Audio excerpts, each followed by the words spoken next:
ইরানের হাতে নিহত হলে যুক্তরাষ্ট্রের করণীয় কি হবে সেই নির্দেশনা ইতিমধ্যে দিয়ে রেখেছেন বলে জানিয়েছেন মার্কিন প্রেসিডেন্ট ডোনাল্ড ট্রাম্প। ইসরায়েলি গোয়েন্দাদের ইরানের এই ধরনের পরিকল্পনা সামনে আনার পর তিনি এই কথা জানালেন। নিউ ইয়র্ক পোস্টকে ট্রাম্প বলেন, ইরান তাকে গুপ্ত হত্যা করলে কি করতে হবে সে বিষয়ে তিনি নির্দেশনা দিয়ে রেখেছেন। যুক্তরাষ্ট্র ইসরায়েলের হামলায় নিহত ইরানের সর্বোচ্চ নেতা আলী খামেনির জানাজায় ট্রাম্পকে হত্যার আহ্বান জানিয়ে কিছু ব্যানার উড়ানো হয়েছিল। মূলত সেই প্রসঙ্গটি নিয়ে তিনি এই কথা বলেন।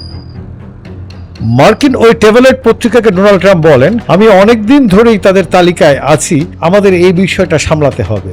যুক্তরাষ্ট্রের প্রেসিডেন্ট বলেন, তবে মূল বিষয়টা হলো আমি নির্দেশনা দিয়ে রেখেছি, যদি আমার কিছু হয় তবে তাদের উপর এমন মাত্রায় বোমা ফেলা হবে যা তারা আগে কখনো দেখেনি। ট্রাম্প আরো বলেন, তেহরান বহু বছর ধরেই তাকে মেরে ফেলতে চাইছে।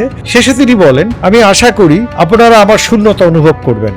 উল্লেখ্য, ইরান সম্প্রতি প্রেসিডেন্ট ট্রাম্পকে হত্যার নতুন পরিকল্পনা তৈরি করেছিল বলে ইসরায়েলের গোয়েন্দা তথ্যে দাবি করা হয়েছে। বিষয়টি সম্পর্কে জানেন এমন দুইটি সূত্র সিএনএনকে তথ্য জানিয়েছে।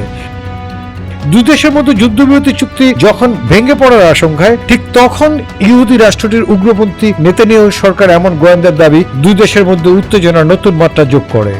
ইসরায়েলি দুটি সূত্র দাবি করেছে এমন তথ্যটি চলতি সপ্তাহে এসেছে। অন্য একটি সূত্র বলেছে, ট্রাম্পকে হত্যার সম্ভাব্য পরিকল্পনা সম্পর্কে যুক্তরাষ্ট্রের সাম্প্রতিক সপ্তাহগুলোতে ক্রমাগত গোয়েন্দা তথ্য পাচ্ছিল। তবে ইসরায়েলের কাছ থেকে আসা এই দাবি নতুন, যার এখনো সত্যতা যাচাই করা সম্ভব হয়নি।